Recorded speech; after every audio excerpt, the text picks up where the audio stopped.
This is your brain. This is your brain on drugs. So, welcome to the podcast, everybody. This is episode 3 of Oranges Are the Villains. So let's get down to business, shall we? Yeah. I'm feeling crap. Yeah. No. No, let's not do it. We're gonna sit in silence for the next hour, and then that'll be the podcast. Just a moment, an hour of silence. Yeah, nobody else has done that, man. We could be like the first guys to do that. Holy shit! I know, right? Where did the time go? I remember episode 1. Jeez. That wasn't that long ago, though, was it? Oh man. I remember the days before the podcast. Oh, they were happier times, but it was only like 3 weeks ago, but we started this. Wait till we get to episode like 56, and then you go, what? Episode 56? I remember episode 1 like it was yesterday. That's what it's going to be like. Replaced with like a robot or something. Yeah, a yogurt eating robot. Yogurt eating robot, yeah, fueled by yogurt. What do you think about this topic, Connor the Robot? I like yogurt. Thank you. I thought you were going to come at me with a proper topic there, then you just switched it up. I did. See, you never know what I'm going to do. What I'm going to do next. So how was the gig on Friday night anyway? So how did it go? I thought it was pretty good, man. We did pretty well. My band's called Figurehead. There's a little bit of shameless promotion right off the bat. Although I figure the people who are listening to this podcast already know about my band, so it's a bit redundant. But there you go. So we were playing in Banbridge on Friday night, and it was really good. What? I know that place. Oh yeah, we used to go there and drink. Yay! Well, I was playing them, motherfucker. Playing with Roscoe's Riot and Alpha Twin, who are both worth checking out. Alpha Twin are so good. I've seen them like four times now. Just in O'Reilly's, they just keep playing there, and I keep going to see them, and they're the best. Yeah. Huh? What sort of style? What sort of style they got going on? They're pretty rocky, but they're really kind of they'll improvise a lot. They'll kind of jam and make stuff up on the fly. So they're a wee bit they're kind of crazy. And I like playing with them. I like their kind of energy and attitude. I really liked the way they were on stage. Yeah, they were. Like, it's always, you get more into a gig whenever you see the people playing and they're having fun. Because then the audience has more fun. And you get that from Alpha Twin. Yeah, it's not somebody just repeating a set after, just going, they're just going here, we're going to do this set, and we're just going to get it done. Like, it's like they're actually there and they're actually enjoying it. The thing about Roscoe's Riot were they were really good, but they were like good, like clinically good. They were really good at their instruments, but they had like practiced it, and it was all, it was perfect. It was very perfect. Whereas us and Alpha Twin were a bit more kind of chaotic and like whatever happens. Which I think made for a better gig because, stuff always goes weird at our gigs. And, Fuzz. God, do you remember one time whenever Fuzz, his hand started bleeding and we had to cut the set short and somebody else came up and started playing drums for us? Do you remember that? I don't recall. Well, that time we had to stop, or we had to cut it short a couple of songs because Fuzz's hand was bleeding really bad all over the drum kit. So he got off stage and we thought that was the end of the gig, and then somebody got up and started playing drums while me and Pats were just jamming on our instruments. So the gig lasted for another 20 minutes maybe because we just kept playing and making stuff up, which is cool. That's, you don't know if a whole lot of other bands would do that. So that's what I like about our gigs, is that there's an air of unpredictability about it. Like, even we don't know what's going to happen. A lot of the time, and then it just the thing we least expect to happen is going to happen, and there it is. We just hope people like watching us and kind of enjoy music. It would be nice if people listen to our music more. That would be good because I think it's good, but I can't strong arm people into liking my band just because I do. That's it. As long as you like it, you know what I mean. You're not sort of selling out just to appeal to like a wider audience. I see. You can tell whenever you watch a band like that. A wider audience. Yeah. A wider audience. Is this a racist podcast. Not whiter. No, not whiter. God. I don't Or think it white could get any opinions. whiter than the audience we had the other day. I don't think it can get any whiter than that. Yeah. Oh my Anyway. God. This is down a dark hole. I'm just not going to join in on this topic just in case something, the wrong thing is said. So I'm going to stop you. I'm going to stop you before it No, actually. we're not. We're not even white to begin with. Yeah, exactly, man. We're like, I'm made out of crystal, so I'm like entirely see through. So I'm Same not. options. I'm white whenever I'm standing in front of a white building, you know, because then people can see through me and they go, "Hey, you're a white guy." But you know, it's really because I'm entirely see through and I'm made out of crystal, you know. In my mind, I'm a black guy. Okay, that's good to know, man. Yeah. I don't think in anybody else's mind you're a black guy. No, I think in everyone else's mind. In my mind, I'm a black guy. Okay. In everyone Yeah. else's mind. Uh-huh. Your mind in their mind. Yeah, they believe in their mind, not in my mind. I'm a black guy. Okay. But outward, I'm more white than anyone could imagine. Yeah, but not in your head though. In your head, you think you're like No, this. not my head's dark. but Yeah, you're I you're fucking the flyest guy in the world. You know, in your head. Yeah. Listen to hip hop music and have my hats turned backwards all the time, but in reality, I'm more white than ever could be. Is that it? You think that to be black, all you have to do is listen to hip hop and wear a hat? Because that's Yeah. there's more baggage in that, That's- man. It's a lot I don't more think so. complicated from what I hear. There is. Yeah, it's not that easy, man. You can't just wear a hat and go, "I'm a black guy now." I'm like, no, that's not the way it goes. Well, Nice, good comeback. I like it. Yeah. Yeah, put a lot of thought into it. You know, you're on form, man. You're on form. what are you joking? I'm not African American. What? No, You're not? Secret's out. Oh, you had us all fooled. My dad is not JFK. What? What? Okay. He's the guy that got assassinated, right? Yeah. He had a dream. Yeah. Oh no, you're thinking of Martin Luther King. Oh, MLK. Sorry. Yeah. I'm like, yeah, because if JFK was your dad, you would be a white guy. If you had to choose what race you could be, what would you choose? 100 meters. What? 100 meters. 100 meters race. Oh, you would choose the 100-meter race. Good call. Bam! Oh, a joke so good you didn't even realize it. Are you Oh. wearing oven mitts right now? No. Because that was very safe. Oh. Not so good.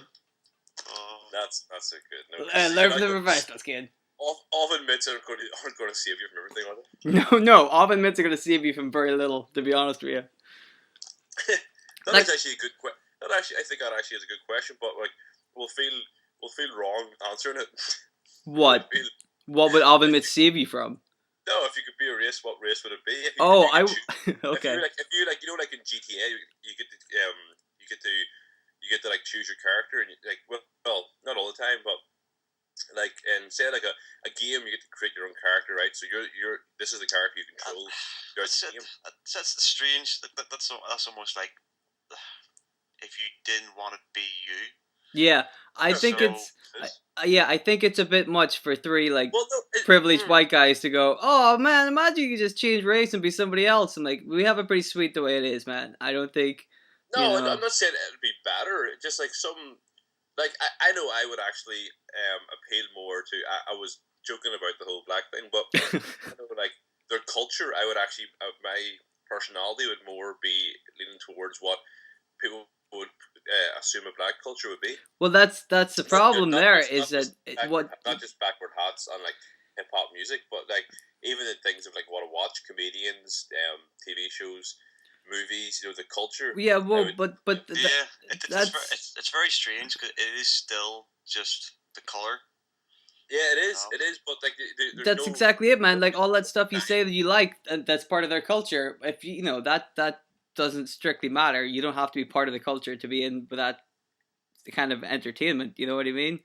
Like, yeah, like you said, it doesn't matter. You can still you can still enjoy hip hop and not be a black guy. You know what I mean? Are you sure? That's cool. That's cool with everybody, dude. Are you sure? I am sure. I looked into it. I think race is a very interesting topic. You think that's the kind of thing we should delve into? No, because in this day, it still is a huge thing. Yes. In this day, Yeah, it's it is. it's something that's not actually discussed much anymore, but it still actually is huge in people's minds. To think about things differently when it comes. Yeah, it is a sort of big thing, you know. It's great. It'll never be openly discussed or anything. I don't think as much It's as it because could or should be. But I think it still matters, and it still plays a factor in people's minds without it really being discussed. It's still there. I think it's dismissed a lot in conversation. Like people, in the same way that like whenever you hear about like a race related crime from America, you know, Oh yeah, there's a lot of yeah. people that kind of like shrug their shoulders and roll their eyes and go, "Well, that's America for you," and that doesn't spark a debate. That doesn't talk about the topic. That just kind of like dismisses blame. Really, it just says, "Well, America's crazy. America's just you never know what they're gonna do," and that's the reaction instead of the reaction being, "Holy shit, dude, we gotta stop this. This is seriously scary. This is not right. This is not the way a country should work." Instead of just shrugging our shoulders all the time. But that's what I think people now kind of feel like whenever and because we have the internet now, we can hear this stuff so quickly, immediately. So now people are kind of becoming desensitized to it, and instead of talking about it and fixing the problems, they're just gonna go, "Well, it's gonna happen anyway, so no point in us getting our hands dirty." The thing is, though, also like it's hard to actually. Nothing is like known until you're actually in that moment. Like everything, if you see snippets of anything, like the smallest snippet of something, whether it's interaction, whether it's whatever it may be, like it's easy to make a judgment off the small snippet you've seen. It's easy to create a scenario and like you really don't have a clue what's going on. Like the news, like say like for instance the news, say like through we get our information of America's crazy. Yeah, that's all that's filtered. Yeah, you only see a small snippet. You never really hear the backstory. You never really get to see what happened beforehand. It's always the main anarchy, the main drama that you see. So yeah, you never get the build up. You always get the money shot. Yeah, you can sort of make a good judgment call based off what you see, but you still don't get the whole picture. You know what I mean? Yeah, because you're making a judgment call based on what the reality they're giving you on the based on the situation. Yeah. So it could be completely biased. It could be it's a strange sort of topic. Yeah, that's like the news. It could sort of go full circle, and nothing would ever be actually discovered from it. Yeah, but I guess it's the whole thing about perception again. That you could go into this could get into the whole thing of how corrupt most systems are. People are supposed to be protected, but really.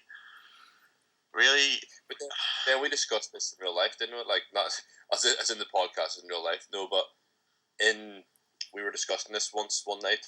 That wasn't on the podcast about the news though, and how. Really, it is just a ratings show. It's like any other TV show. Yeah. It's just yeah, exactly, it's man. It's like you watch The Walking Dead, and The Walking Dead will put in some gory, awesome storylines, just a lot of just wacky and weird shit, just to get ratings. Just like the news will try and find that only in reality. Real life weird too. I'd like to see the news start to do cliffhangers on shows like that. You know what I mean? At the end of the news, oh my god, somebody died! And we're going to tell you who next week! And you're like, oh, I have to wait till next week to find out who died, Damn it. There's a tornado, but I'm not going to tell you where. You're like, oh, I hope it's not in my house, Yeah. or someone died. It may be your town. Who knows? And oh, it's going to be my town. Yeah, hopefully it's my town this week. Good times. That just seemed like it cut short. I thought that was. I don't know what happened there.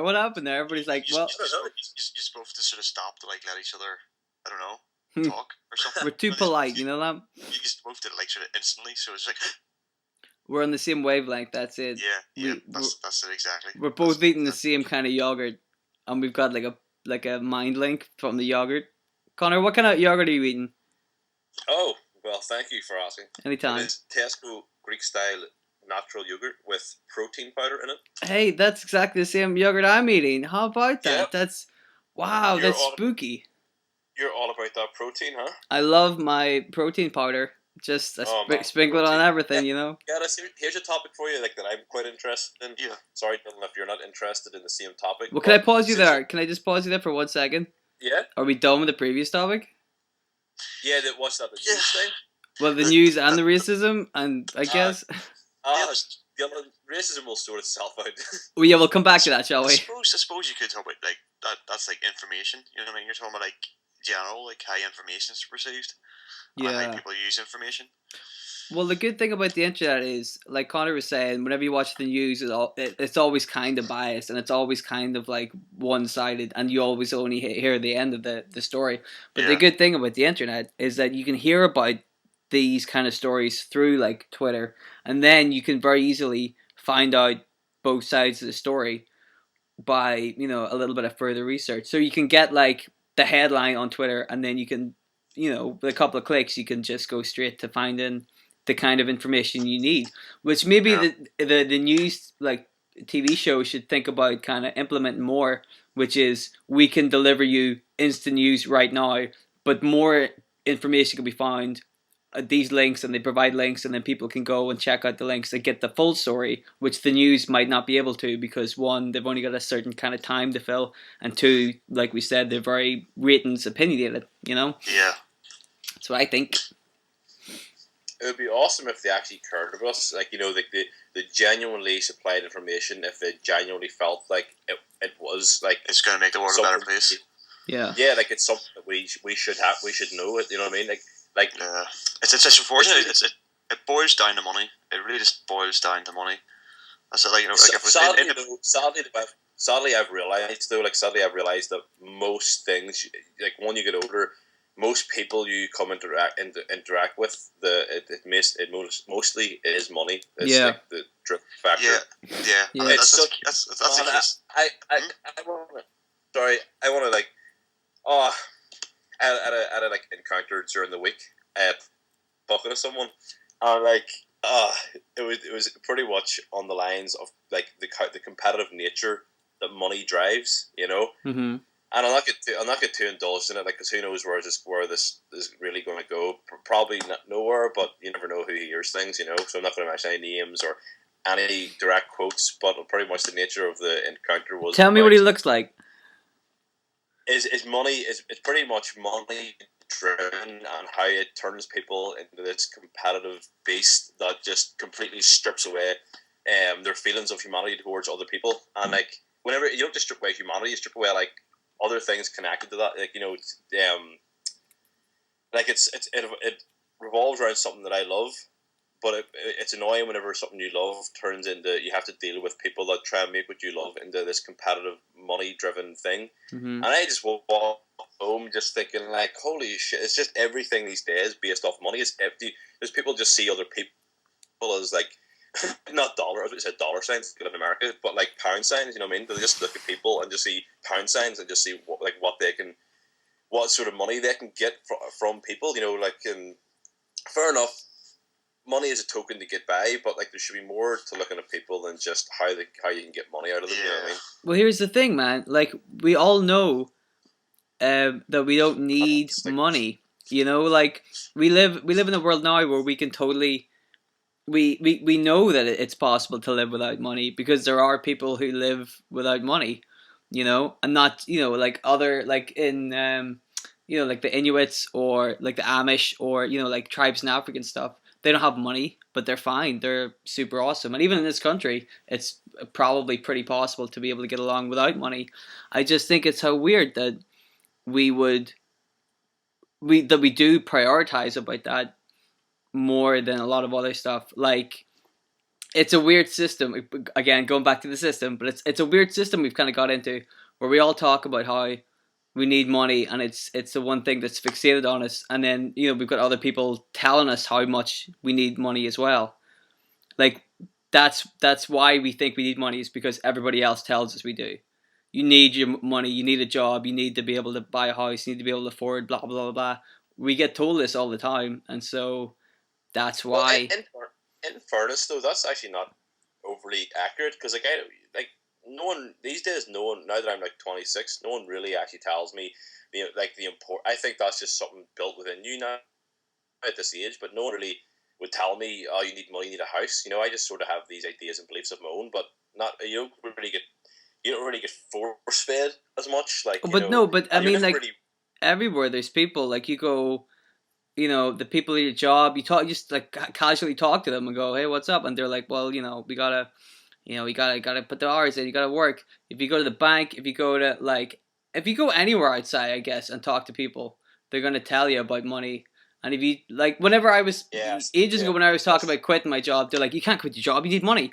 Like everybody was, and I'm Mm. like, "Well, it's like a crappy like part-time job in a bookshop. Like the money it's bringing in isn't overwhelming. You know what I mean? I could probably do without it." Like, no, you need the money. Blah blah blah. You need it. Blah. I'm like, but you don't really need it though.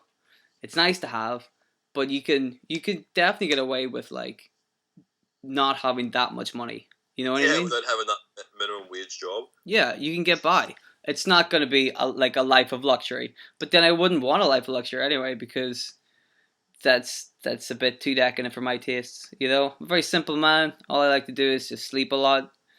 If I can do that, and that's free. I don't have to pay for that, so my life's sweet as. Where do you where like that um piracy? How do you get that for free? Get what? Like sleep, you said that you don't have to pay for sleep. Yeah. How do you get it for free? How do I Is there get no it for free? place you can go to get it free or You don't know where you get sleep for free? no? Dude, I don't know if I could tell you in a public forum such as this because I might I might have to go to jail, and I don't want to have to do that.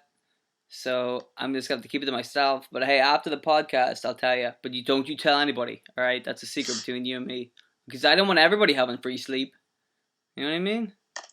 Yeah, yeah. No, I get you. I get you. Yeah, it's a privilege, and I'm not handing that to everybody.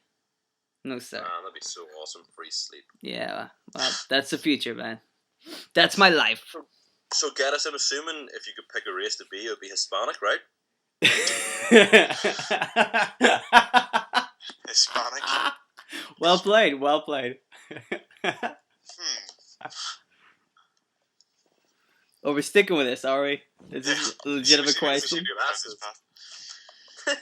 Connor's like, I really want to know the answer to the question. Get us, what race would you be? Would you be Hispanic? I need to know the answer. Can you change it monthly, or does it have to be permanent? Do you know what's so weird though? Before you answer that question, I literally just had a thought of you being like dressing with the checkered shirt and the bandana, and it totally looks like a good look for you with the beard. It actually really suits. Yeah, I can see it. I can see it. Yeah, I can see it. The khaki bottoms, with the Converse shoes. I can totally see it. There you go, man. This podcast's all about style. We're gonna give out style tips now too. With the lowrider, with the bouncing on the lowrider. People should send us pictures of themselves, and we'll like critique them and give them style tips, and then like try to improve their lives. We're gonna be we're like Gok Wang, are we? Yeah, like this person's very nice, but you look better if you had an eye patch, His dog is so Gok Wang. A picture. Yeah. You can see my picture on Skype. It's a little poodle hanging out a car window with sunglasses and a scarf. Yeah. Very fashionable scarf and looking very suave. Yeah, he looks really fly. Yeah. He looks like Simon. He looks like if Simon Cowell was a poodle. I just look at this picture, I just pretend this dog's talking to me. It's not actually you. I pretend this dog is talking to me.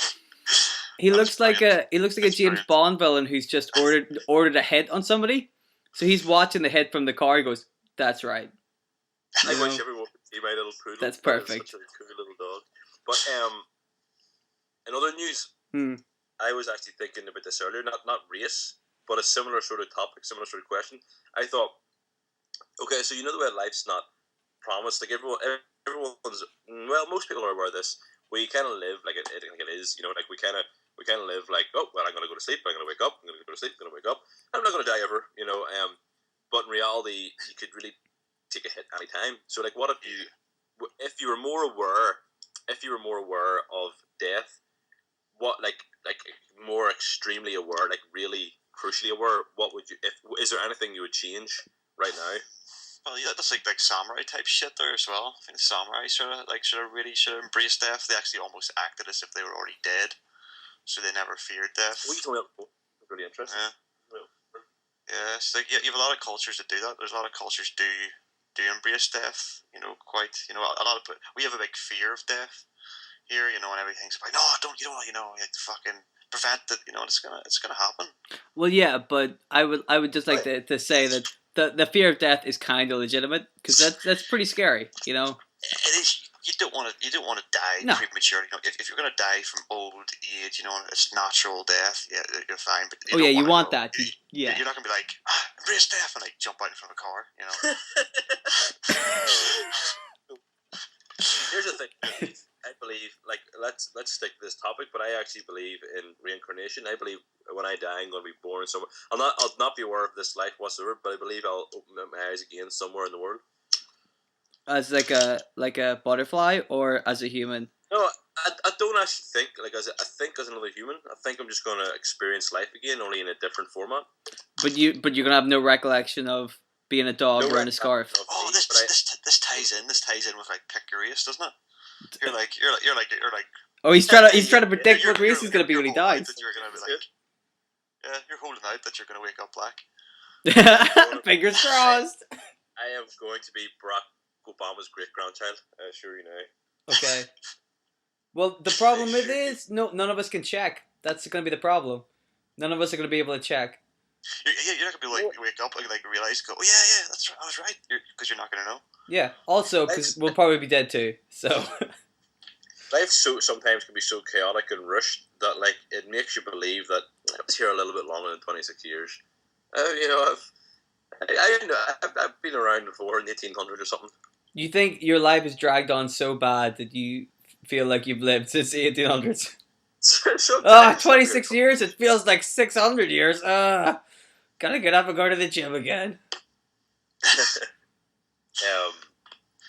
a really interesting topic. If you go into the topics of death, that's there's death. Oh, you could span that out. You could make a podcast about because it's so unknown. You know what I mean? You can throw every single theory you want out there. Especially after death. What do you believe happens after death? I suppose you're talking about I suppose you're talking about the whole thing of death itself. You know what I mean?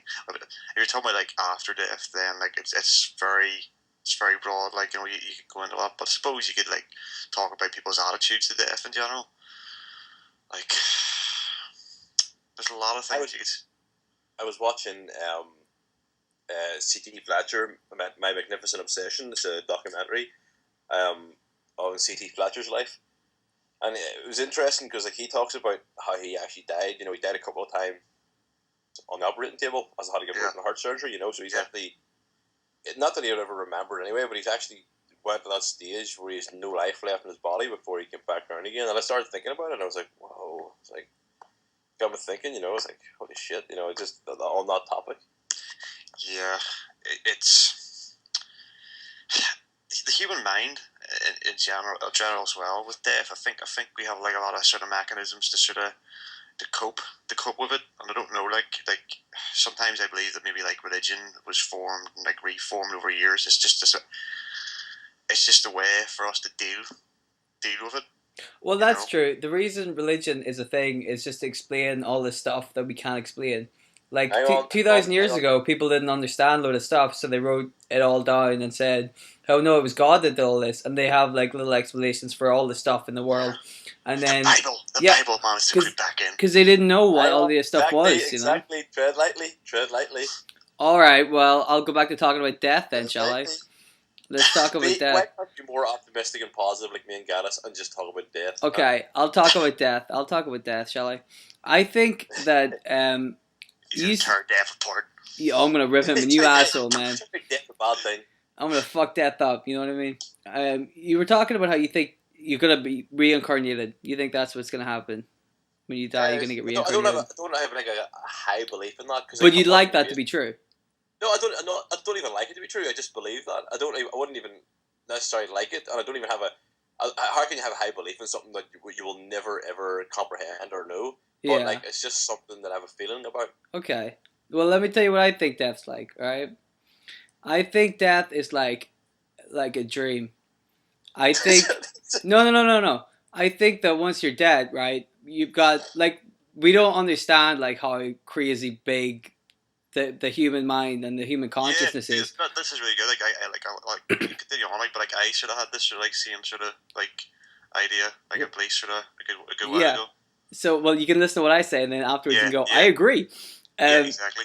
I think that whenever you die, like the consciousness you have with all of the thoughts and all the memories and all of the kind of crap you've acquired over the years, like exists, and then that's and the way you comprehend that is through dreams, because whenever you dream stuff, it seems real, but it's not, right? Yeah. I Yeah. think that that's just what you experience after you die. Is just you just go back into that state, and then Yeah. that's what people think heaven is, because it's like it's whatever you want it to be. I'm like, well, that's because whenever you die, it's Yep. just your own subconscious, and you can do whatever you want because it's like a big dream and it doesn't matter. But Yeah. you're still able to like use all this stuff that you've acquired over the years, Yeah. and it all makes sense in your head because that's now your head's just able to do whatever it wants, and it can do. I guess it's no longer your head, but you know what I mean. Like your consciousness Yeah. can just kind of, and it's not there. Like you can't see it, you can't touch it Yeah. and stuff, but it exists as some kind of singularity in itself. Yeah. All, All the unused fucking matter and like subconscious is going to be thrown out there. yeah, it still kind of exists, and so I think that whenever you die, well, all you see is you just start replaying stuff, and you go through all this stuff. Well, not necessarily replaying stuff. I mean, like once you die, you'll start dreaming of stuff, and then your life kind of continues. If you know what I Yeah. mean, just not physically, but you just act out all the stuff that you dream about. Yeah, it's the fact that, like, I suppose it all comes down to like your perception of like how unique we think we are can be like that based down to our own perception. You know what I mean? Because really, outside of perception, we might not be that meaningful on a bigger scale of the universe. Yeah. But at the same time, if you look at it from our perception, like we're so unique in the way we sort of like you can see other creatures and are sort of like sort of on the planet and stuff, and you have like creatures, species that are sort of similar, but we seem to be like the way we're able to sort of observe everything.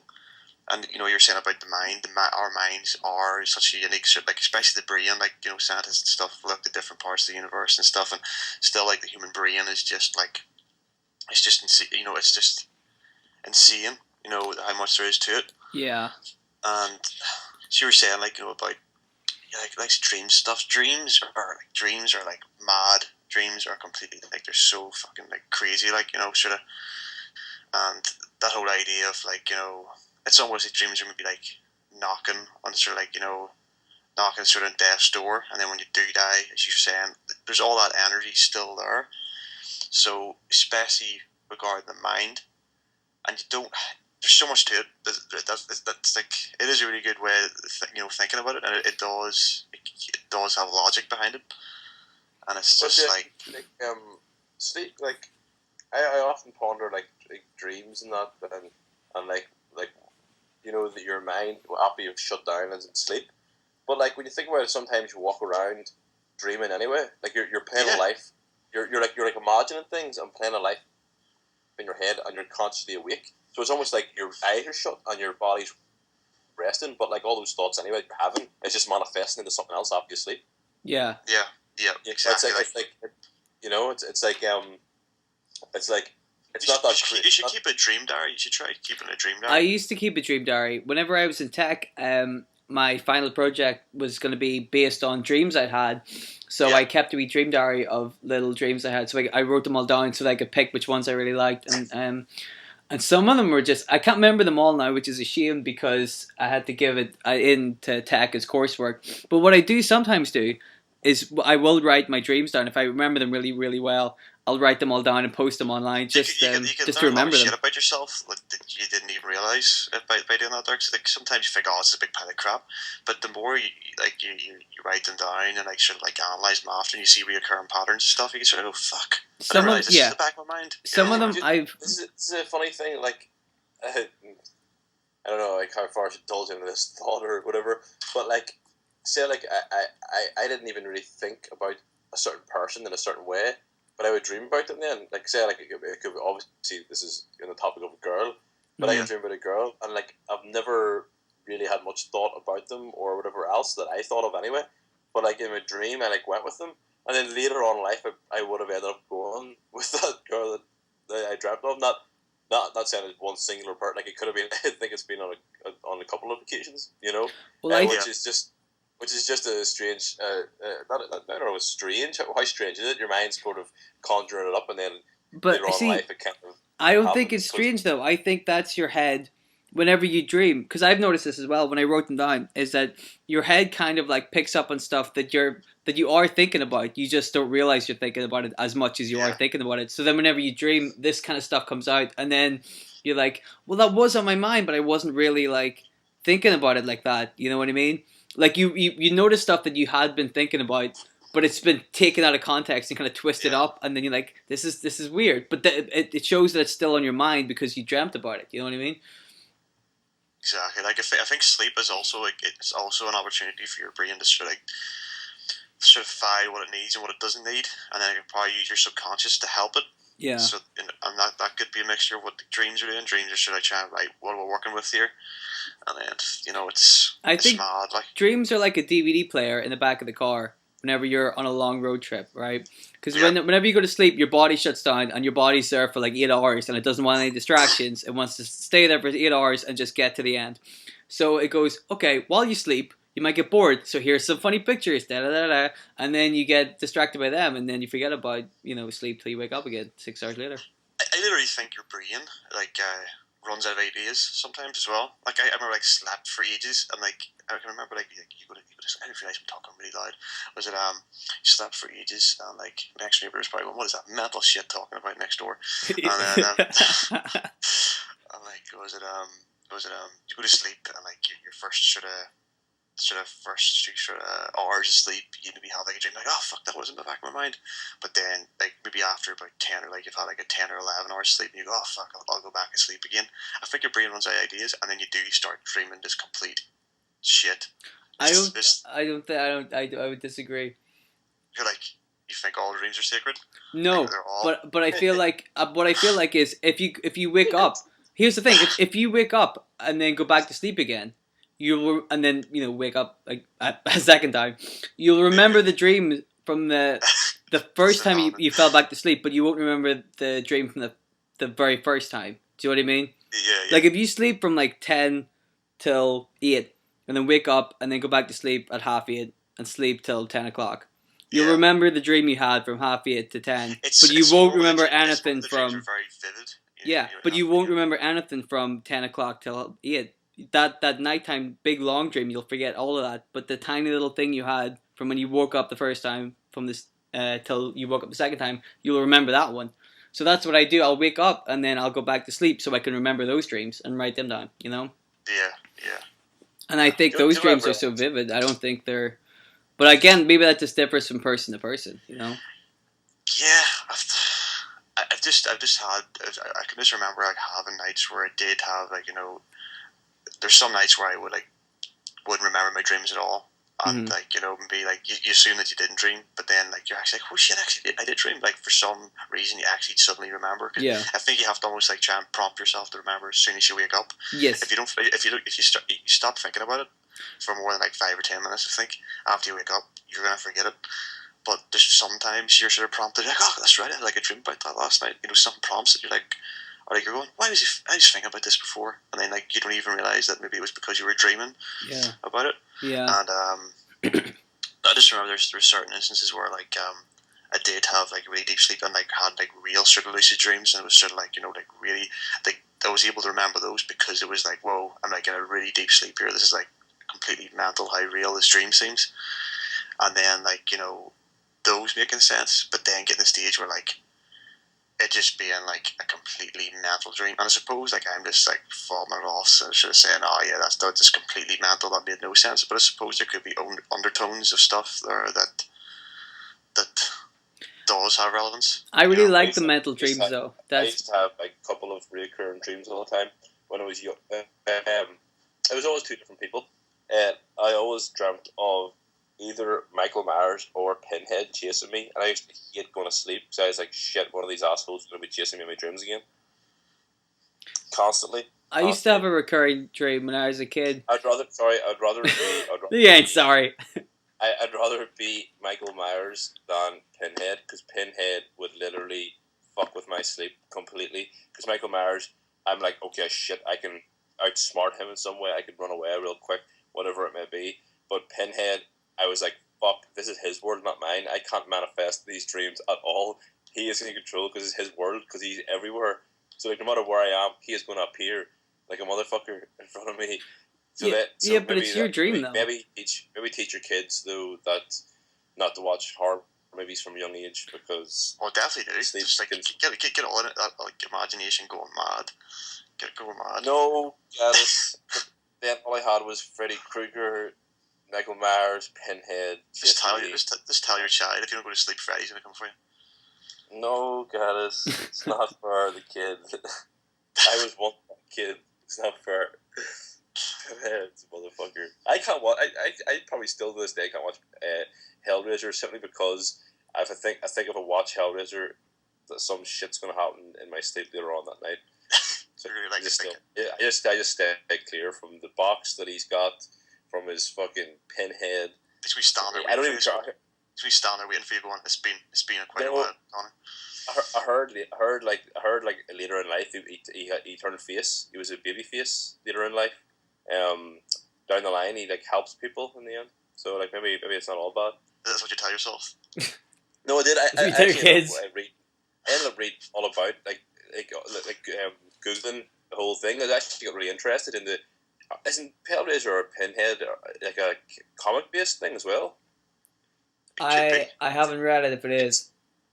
It's books or something. It goes deeper than just the movies, because there's a long story where Pinhead even like changes, like he has to like side with like angels or something, because something happens in hell and shit. And there could be spin-offs. I don't know if like that came before or came after, you know, but I think there's a lot of horror films that sort of get sort of side projects and stuff like that done.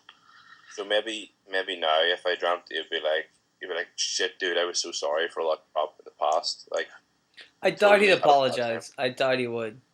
What's that? I don't think he'd apologize. Have you seen Hellraiser? No. Well, good. It's quite a scary thing. Yeah. Okay. The whole idea is that like you open up this wee artifact box, and once you open it up, that's hell. Pinhead, he pretty much has you. You're in his version of hell. He's like a demon, and he kills you, but you just wake up at the same point of finding that box, but you're completely aware of how he kills you and how he toyed with you. And there's like some of the films, the guys end up like shooting themselves in the head, and then like they wake up and they're back to the start. And but didn't we discuss this before as well? Yes, we discussed how like sometimes like you're like yourself, like, you know, me, all of us, or like other people, like lives are almost a version of that movie. Do you know, like, you know, when you're stuck in a job you don't like, and you wake up and you're like, oh shit, I go back into the exact same thing today in that job. Yeah. So opening that box every day, like, oh shit, no, I know what's going to happen. Oh shit, nothing good's going to come from it. Apart from my bank balance. Well, that's the thing. The bank balance is like the bigger movie, because the bank balance goes up, but then gradually it goes back down to where it was, and then back up and back down to where it was. And you're like, oh god, get rid of this fucking box. But Dylan, what were you going to say before I rudely interrupted and apologised for? What, like 7 fucking hours ago? I know. We just hijacked. Well, let me tell you. Yeah. Here's what I was going to tell you about. But to be honest with you, I could talk about dreams all fucking night, man. I could fill like 4 podcasts just talking about dreams, because I think they're just really cool. I love dreams. I love how other people dream different things. I love how a lot of people have dreams where their teeth fall out. Mm-hmm. This is a recurring dream for a lot of people. There's a good few leanings behind that there, I think.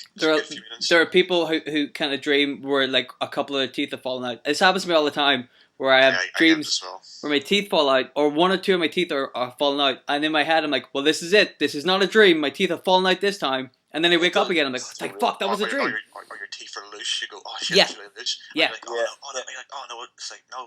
You start to ignore it, and you're like, then it just falls out. You actually pull it out, and you're like, oh shit. And you start realizing Yeah, you just sit there going, "Oh, the rest of them are gonna fall out. I'm fucked." Yeah.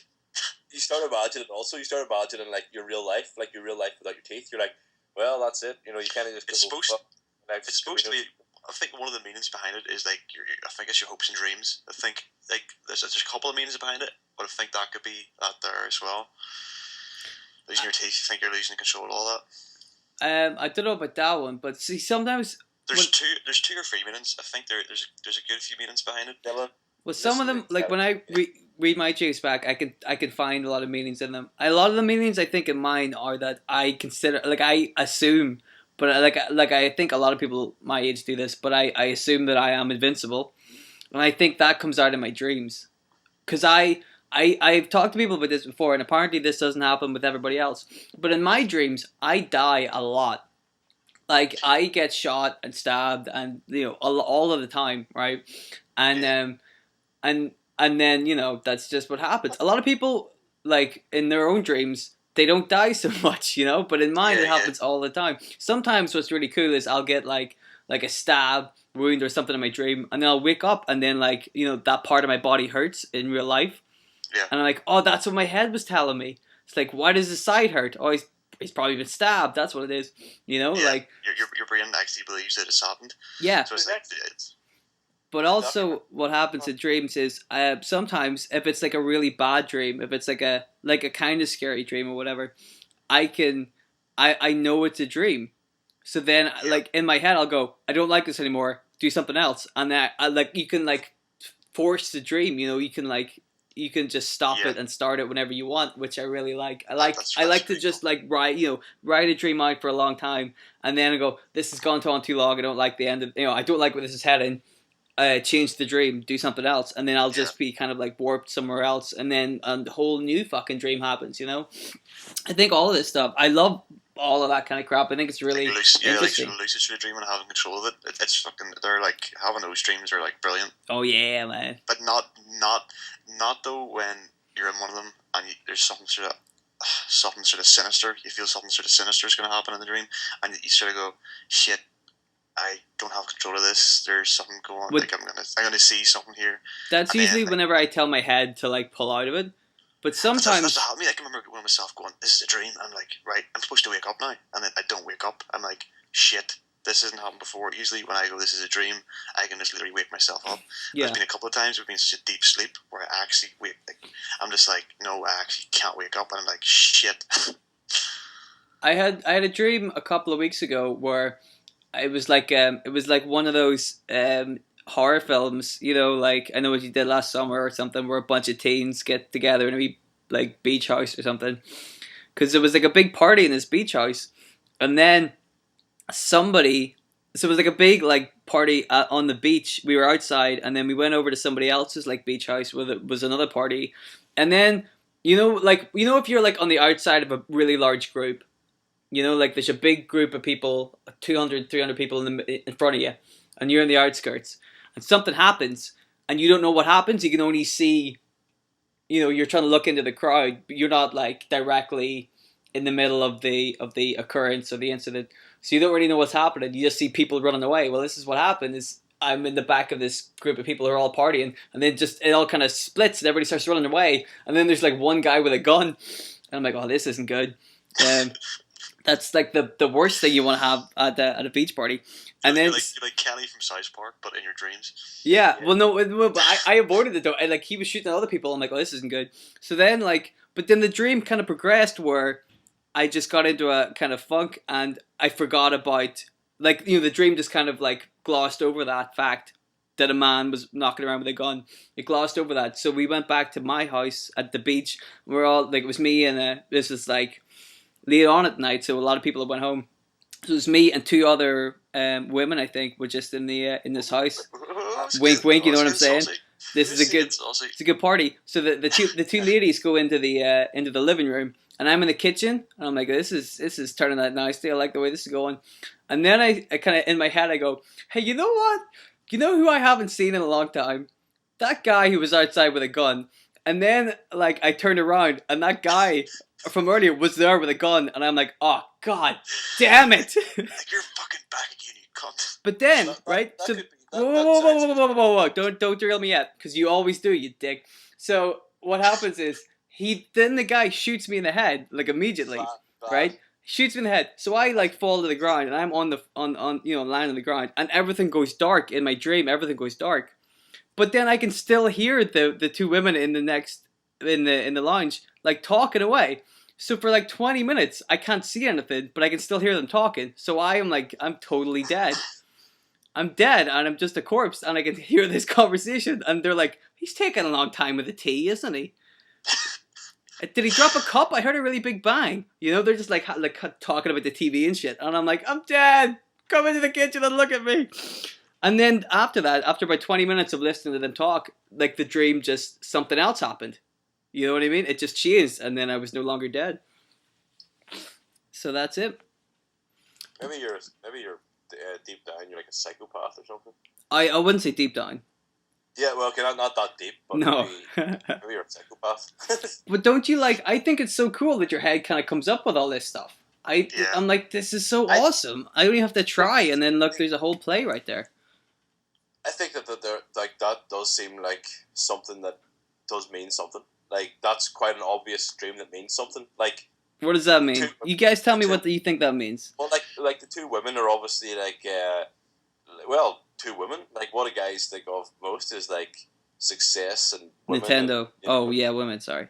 Nintendo, but no, women's it is a huge thing on your mind. So you can see women as one of the greater things of life, and so like you're like seeing this, and you're like you see this opportunity, but then somebody shoots me in the head. For some reason, this grim thought of life, like the reality of whatever it is, comes back around and like sabotages the opportunity for you to like do whatever you were going to do with them women. You made it seem so sinister. Yeah, no, I know. You're such a dirty pervert. Well, I am a psychopath deep down. Your dreams are just perverted, Dylan. I didn't like that. Not just the dreams, man. And then your dead corpse in the dream. What was that all about? Jesus. Hey, if it were up to me, I wouldn't have had my dead corpse in the dream at all. But it wasn't up to me. It was up to my subconscious. Like I remember like we should get Gaddis is taking this. He's like the dream wizard, because like I remember telling him the most comical, deranged, and strange dream I ever had. I was like, this is a completely random but funny dream that I've got to tell. And then I told it. Like, I'm not going to tell now because it goes into there's too many things happen, too many wacky changes and everything else. But I told Gaddis all about it. And I thought like just out of hilarity's sake, just like this is such a funny dream.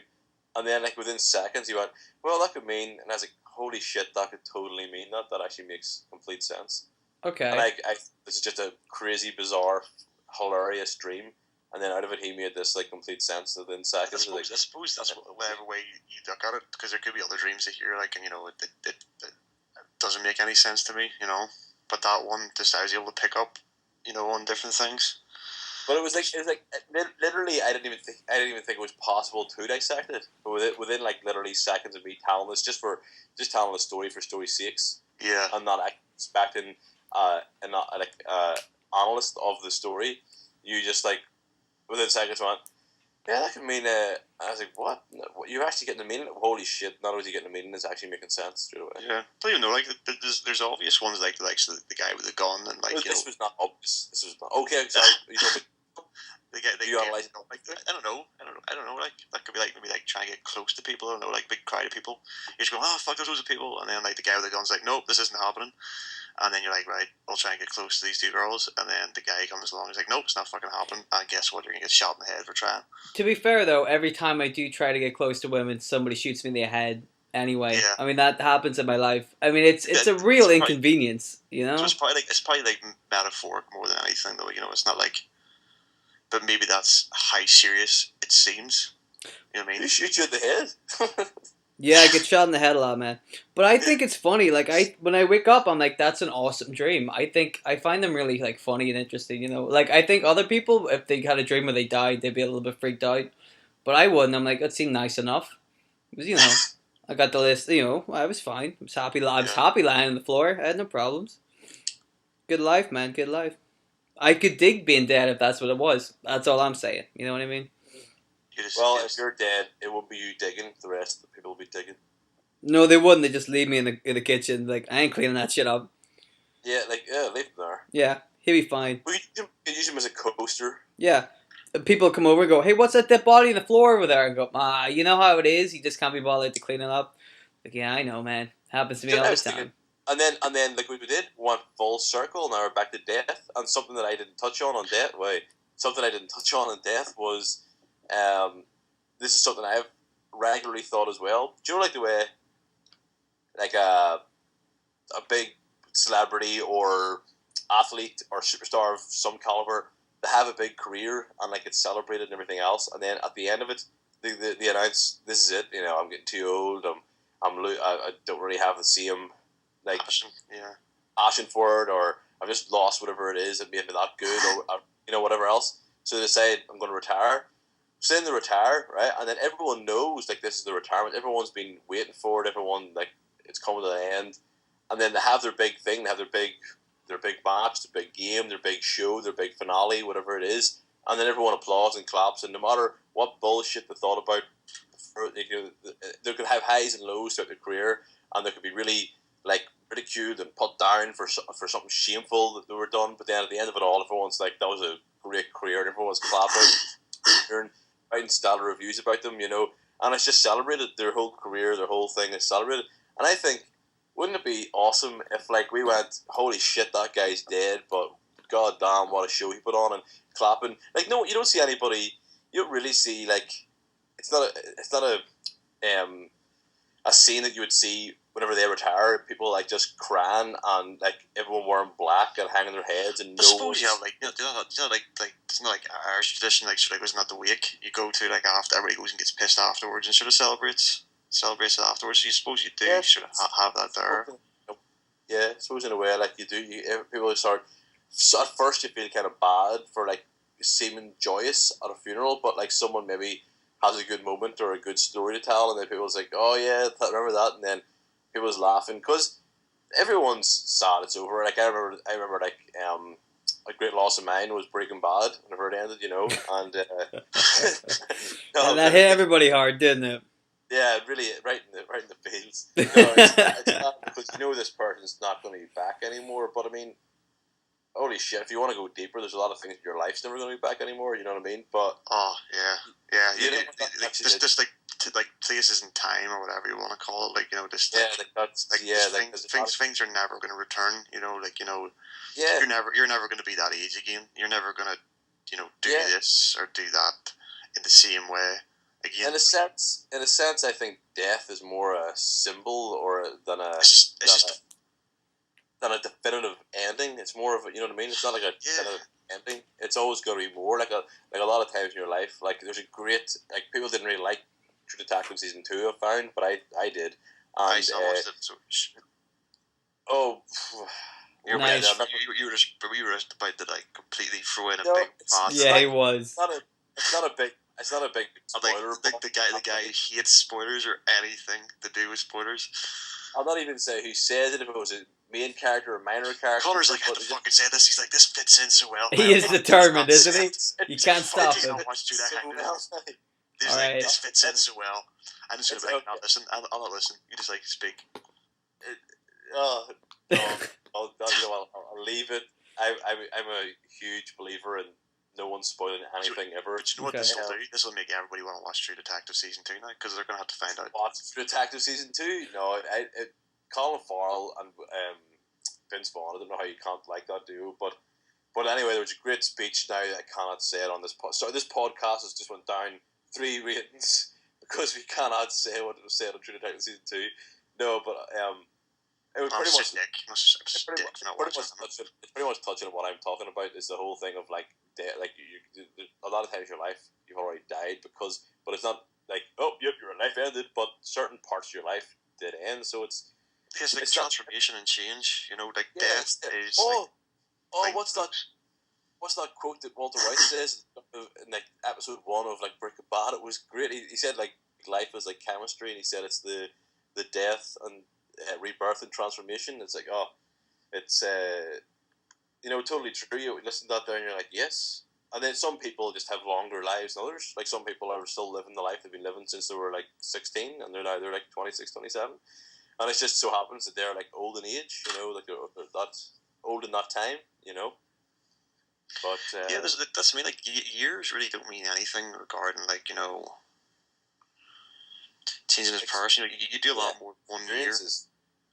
Yeah, a lot more than 1 year than you can do for like maybe half your life, you know. Does either of you have, Gareth, I know you're really only back on Facebook. Dylan, do you remember something of New York? People of New York or something like that? Humans of New York?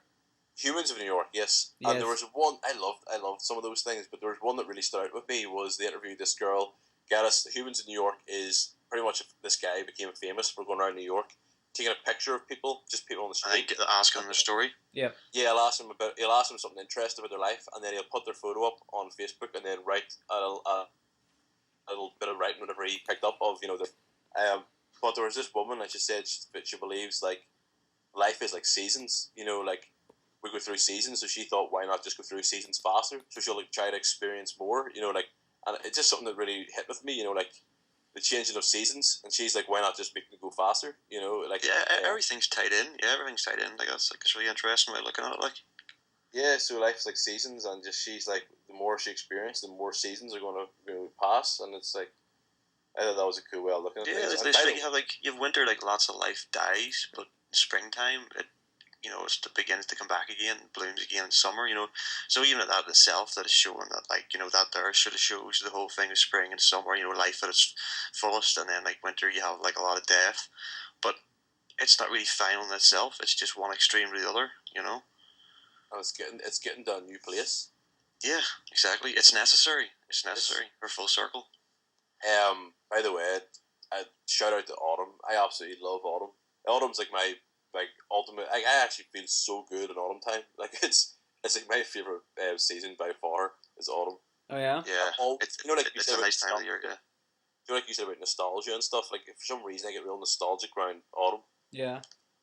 Like just people who are like really really sort of like affected out there. I suppose that there's that disorder. Was it their seasonal? They're really affected by the different seasons. Like really affects their mood big time. Like. Oh yeah. Well, like I think for most of the year I do sort of feel the same. But there's something about autumn that I get a buzz about. Like I actually walk around. I just like looking at this like generalness of nature during autumn season. I'm just like, I love the temperature. I love like the way the sun shines, and like, but it's not like blistered heat. Sun's always still shining, and like I don't know. I love that change. But I actually this is why I think I actually walked around the other day outside thinking about autumn, and I was thinking, I actually started indulging into the thought of, I believe that autumn is the most truthful of all the seasons. This is the thought. This is the thought I kept building on. In my mind, I was trying to like think of why autumn is the most truest season of all, and I believe it's the most truthful of seasons, especially in Northern Ireland. There you go. That's my favorite season. So, what is yours? What is my favorite season? My favorite season, it probably. So I like all the seasons for different reasons, but let's pick one. That's a great question. You only get one season. You have to choose. I'm a fucking greedy bastard. I What I like about this is like Connor's clearly put a lot of thought into like autumn, definitely autumn, blah blah. And Gaddis, for some reason, you haven't spent a lot of time thinking about which season is your favorite season. Yeah. Just in case somebody asks you, Yeah. Do you wanna keep thinking, and I'll try to buy you some time, all right? Yeah, we'll just move on. We'll move on. Well, I was gonna say my favorite season is winter. I love winter. Yeah. Yeah, you're like a real ice queen, aren't you? I'm a real ice queen. Oh, that's gonna be my new Twitter name. Ice queen. Yeah, dude, I love winter, and because it's gonna snow. Like every year, I have faith that it's gonna snow. I'm like, it's gonna snow this year. It's definitely gonna snow this year, because I love snow. and you don't get snow in Plus- the other months or the other seasons. You know, you don't get a lot of snow in the summer. Yeah. Christmas is in the winter. That's awesome. Everybody loves Christmas. Yeah, Christmas sometimes gets a bit played out, but yeah, like I love Christmas, man. Christmas is my like you know how some people love Halloween. That's their season or their holiday. But like Christmas is I fucking love Christmas. I think it's just because it's it's a day off. Christmas. It's a day off. You go get drunk. You get presents. You eat turkey. The day afterwards, you eat turkey sandwiches. Awesome. Just everything about Christmas is brilliant. Yeah, there's a lot of stuff tied to like Christmas and like the general time. It's fucking. It's fucking. I wonder if anybody picks spring. Easter's in spring though. Easter, chocolate eggs. You know. Because like all of a sudden, a lot of people are gonna pick summer because of the obvious, like you know, the hope of good weather. Yeah. And then like there was autumn there that was like unexpected. But that's Halloween though, so that makes sense. A lot of people like Halloween. Yeah. Autumn Halloween.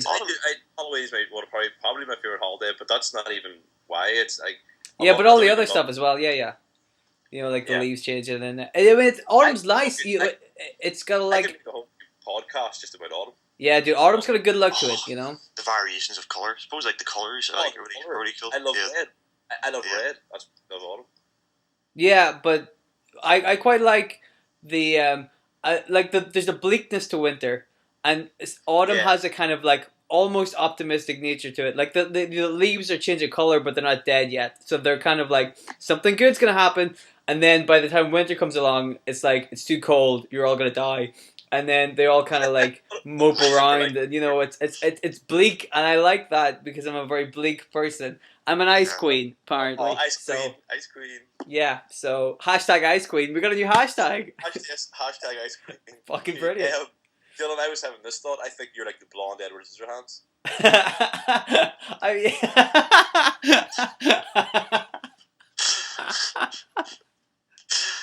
I can see that. I love that film. It's so good. Okay. You're the ice queen. Yeah, exactly. I'll just make snow.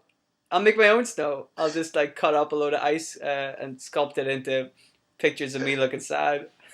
Yeah, I love winter. I represent winter.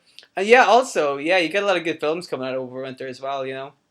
That's true. Winter's just, I think winter is the best. Winter is close. It's close for me. It's close.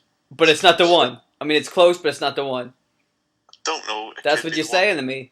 You're gonna say you're gonna go with autumn, aren't you? You're gonna throw a curveball and go, Christmas is good, yeah, but autumn, motherfucker, wah! And I'm gonna look like an idiot.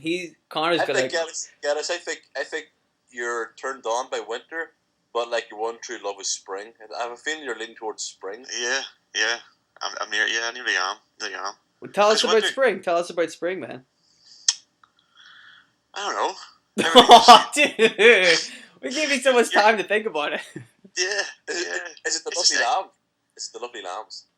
I think it's the air. It's the chocolate, isn't it? It's the cream eggs. Cream eggs come out. Everything feels fresh. I feel like everything's been like, I don't know. There's something about like you never like take a walk during in the morning during spring. Yeah. It's like pretty refreshing. There's like a real crisp sort of like fresh sort of feel to it. I like that about the winter. I like walking around where it's kind of cold, not really cold, but like a kind of cold, and there's like dew on the grass, and it's kind of like it's a little foggy, you know. There's that kind of it's got a lot of atmosphere. Winter, you know.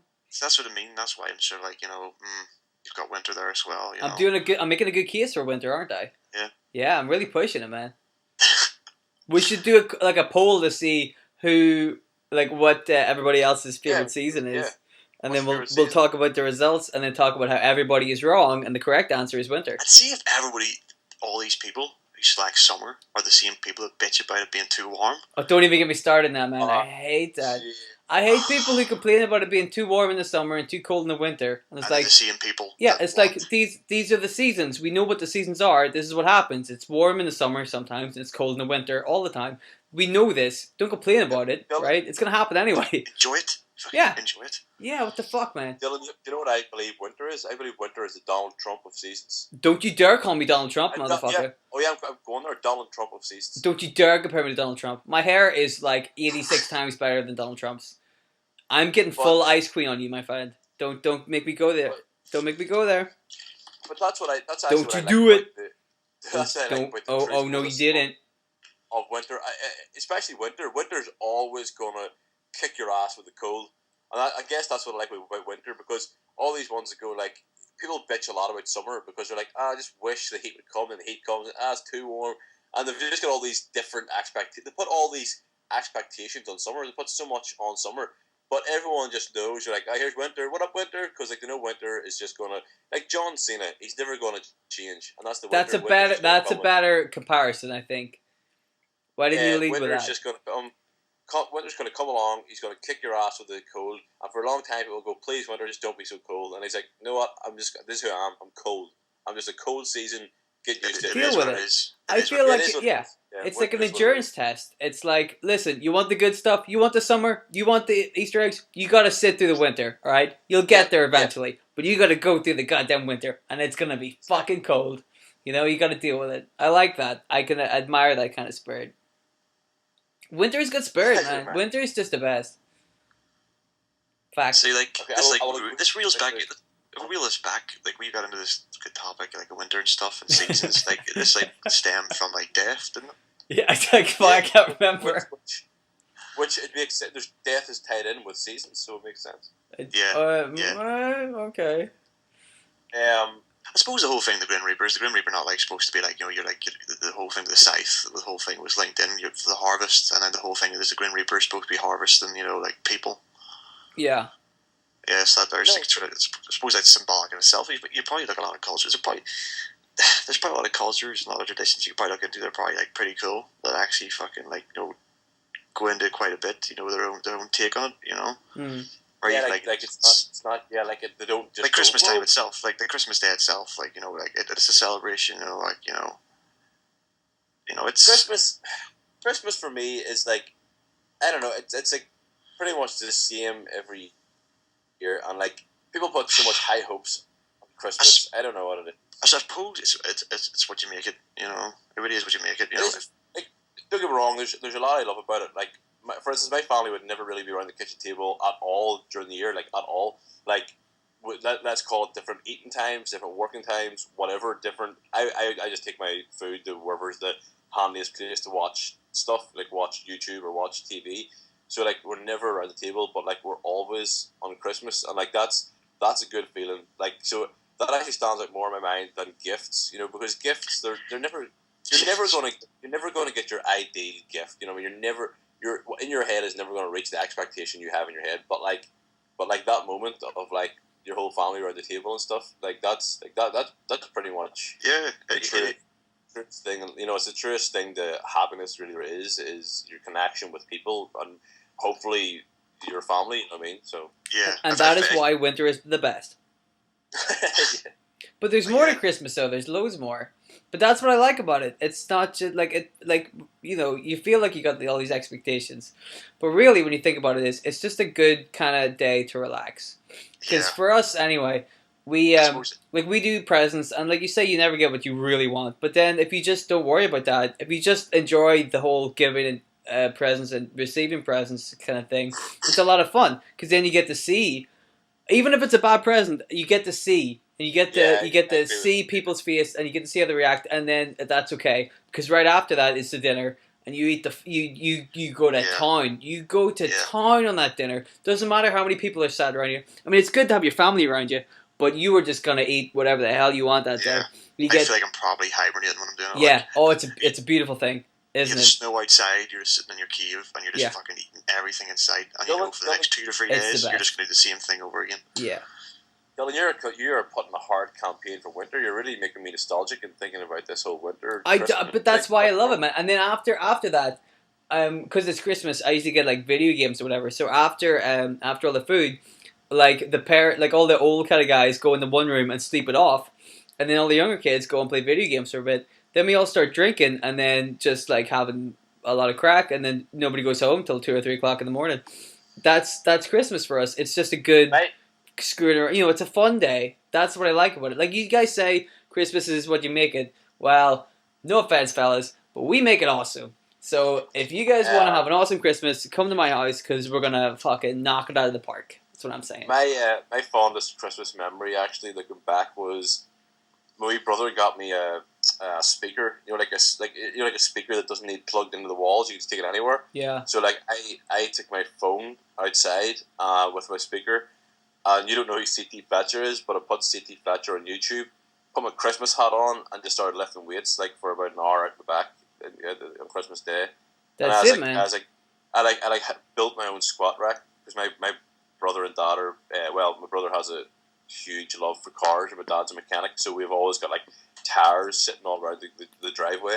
So I like built up 2 sets of tires. I used a squat rack, got my old weights that I've had since like I was 17, and just used that. Put the weights on top of the 2 set of tires as a squat rack, and just started just squatting and like just lifting weights in the back garden. It was freezing cold, but I was like loving a new speaker. Like there was lots of motivational stuff to a new speaker.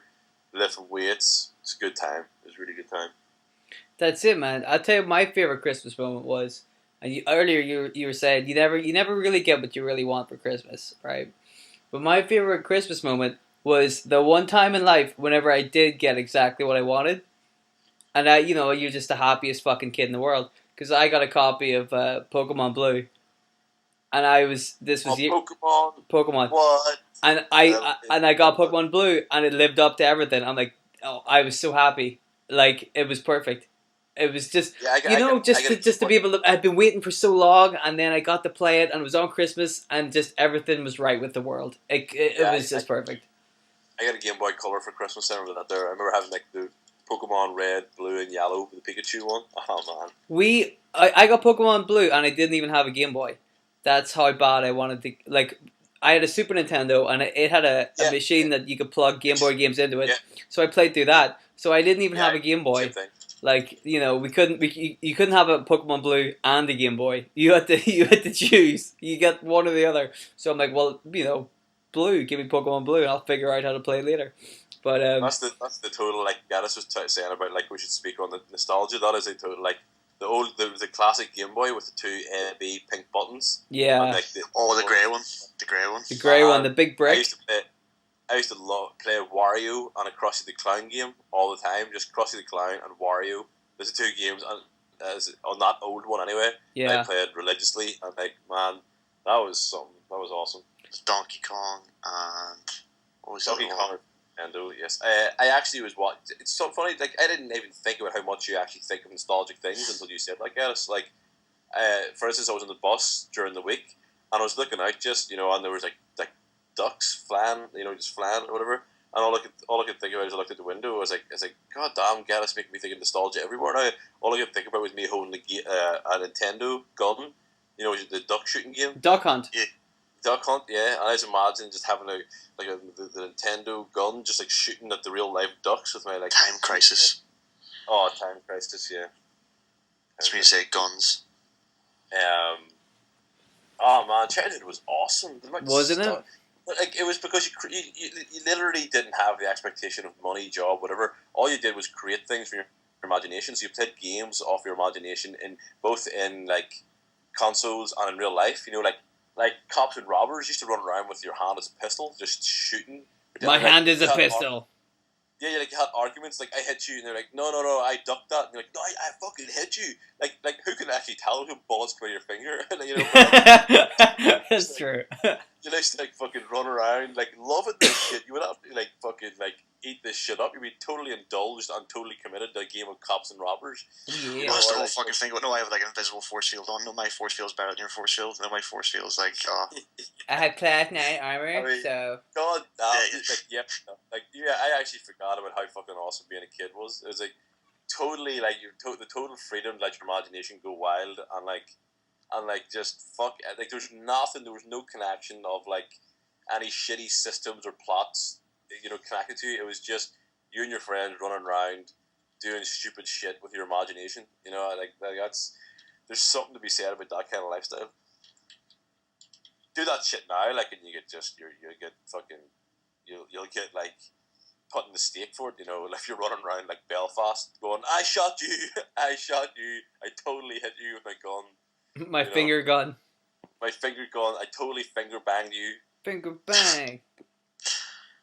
No, but yeah, we're gonna wrap this up shortly. But like, give us a wee brief rundown of how you felt with your first week in the city, the Belfast. You're not living home no more. It's good. The first thing it's good. It's there's a lot of stuff happening. It's very fast, very fast paced. Like meeting up with a few old friends, and and just you constantly seem to be on the go or doing something, which is good. But like you have to sort of get out of the whole being an autopilot mode sometimes, and sort of.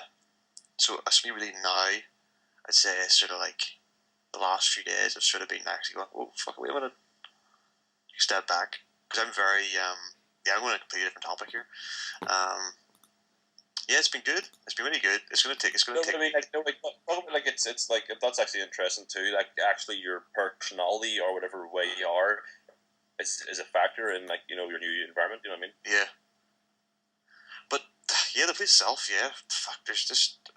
I haven't even touched the surface probably of what I'm going to be getting up to. You know. The moment. Do you think like for a long time living here, like you really discipline yourself? Do you find it hard to be disciplined now living away and different safe whatever?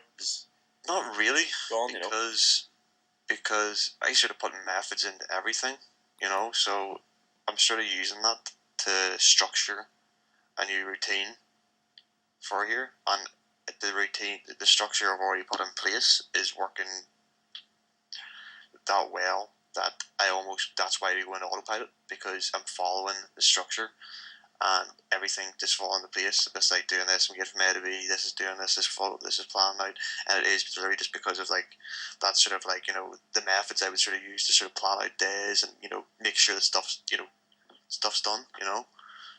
That's one good thing that I can definitely remember is like just how planned out and regimented you were, like in a sense of in a really good way. Like you were always well prepared for whatever was to come. Yeah, that's it. Like I went out there. I was meeting up with a few guys on Friday night, and I was like, shit, this is usually the night I go to the gym.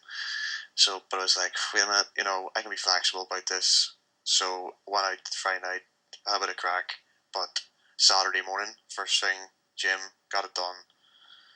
That was it. So you just have That's it. Like but everyone's different. Like I learned a lot through. Like obviously we like went on the whole gym journey thing at the same time. So like I've learned a lot through that. So it's something that I feel for most of my life anyway. Like as long as I have a choice, it's not something that I'll change because it's something that I'll always connect to, which give me some more strength and structure and foundation. It was more than just a look and like whatever health benefits, strength benefits, whatever. It was like a thing that went. You have to, regimented around this. Yeah. And it's good that you like martial arts that are similar to that as well. I think that's why a lot of people try to get their kids, especially if their kids are really fucking like just like hyper as fuck and don't know how to use their energy.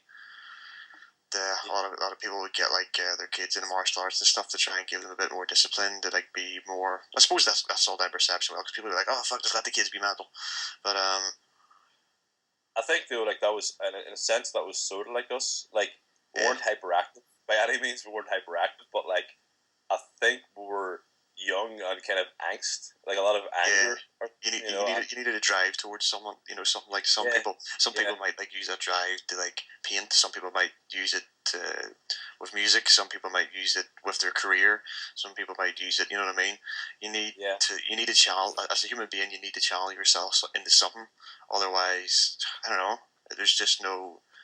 That's like another topic itself. We went off topic here. Completely went. We could save that one for next time. Next time we can talk about that and more about nostalgia, maybe. Yeah. And then we'll talk about who won the poll for best season. Yeah. Holy shit! Yeah. Who, like, fucking hell? Yeah, that'll be a topic in itself. That's gonna be important. That's gonna be a big one. Don't listen to fucking Ice Queen, okay, Mr. Donald Trump. Whoa! I can't be Ice Queen and Mr. Donald Trump, huh? Autumn is Walter White before he turned bad. Everyone knows how good Walter White was. Remember the time he kicked that kid in the clothes shop because he like picked on his clothes kid.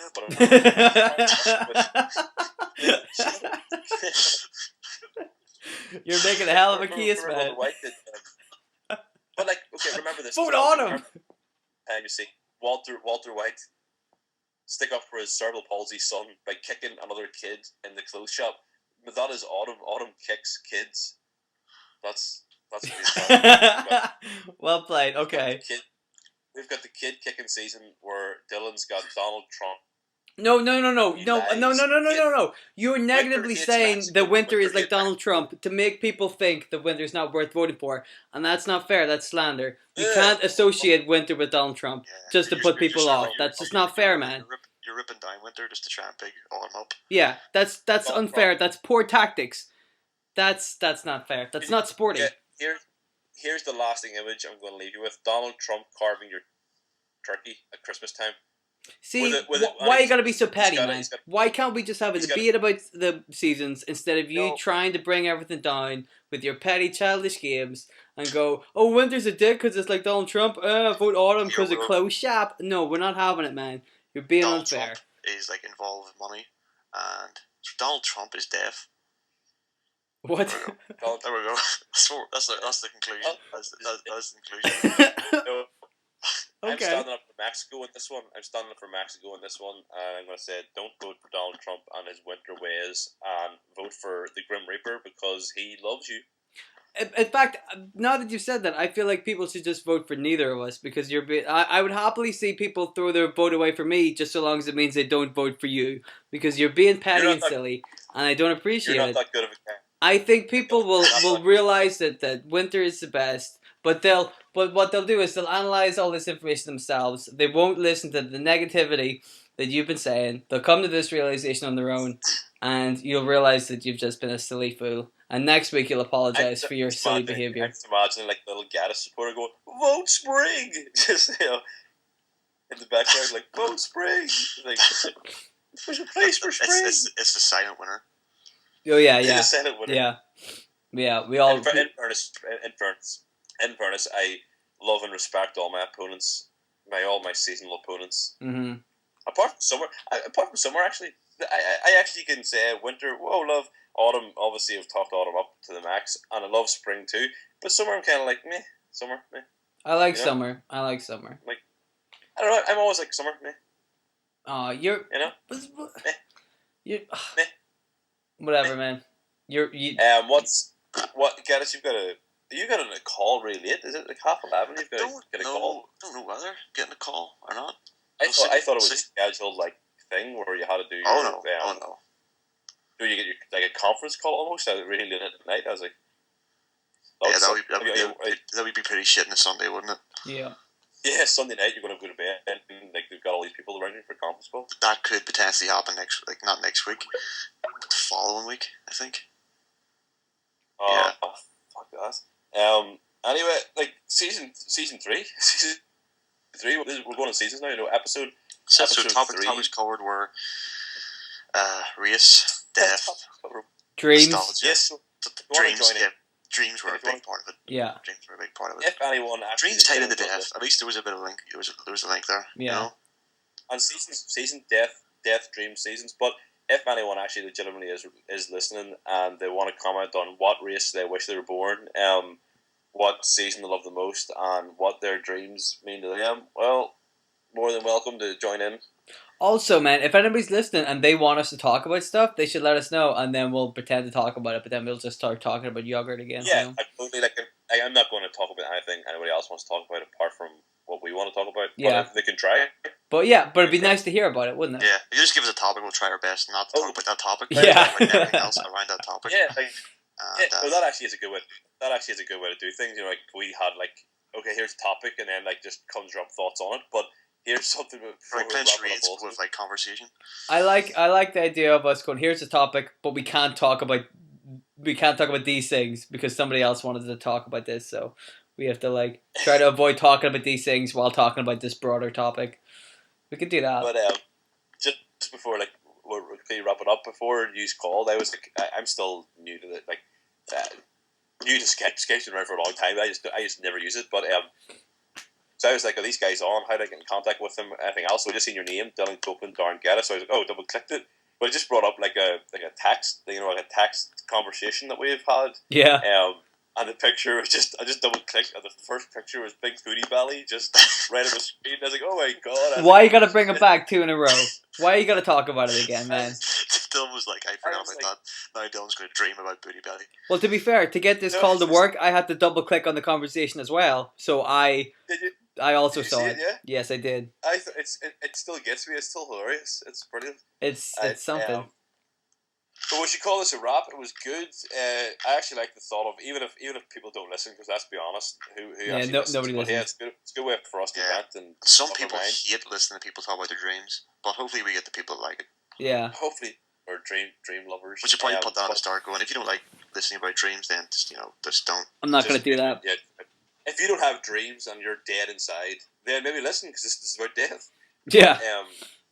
No, but I was going to say it'd be a good thing just if we ourselves just tried to be unbiased and write a topic and just go throw it in and see what happens. But it's hard to be unbiased whenever you're dealing with yourself. But I actually like that. I like that platform idea. But help us out. Don't make us be biased bastards. Although to be fair, I think we're doing pretty well without the people's help. Yeah. I think we've got this pretty well. Yeah. Fuck you people. We don't need you people. Yeah, the hell you guys, we're right? Independent women. We're independent women. We can do this on our own. Damn right. Okay. Ice Queen and his independent women. Fuck yeah. That's going to be the new name for the podcast. Yes, please change it to Ice Queen and his independent women. I'll see what I can do, man. Okay. I'll make some graphics for that tomorrow. So. Yes. We'll sell them as t-shirts. I'll make my money as a t-shirt salesman. Please do. Please do. There we go. If you make money, I'm going to write off that title we have. Yeah, should we wrap this up? That's a good place to end it. Okay, well, I guess we'll see everybody for the next podcast, huh? Yeah. Yes, it might feature eels. It might do. We can't promise anything, but it definitely will. Yeah, promise. Yeah.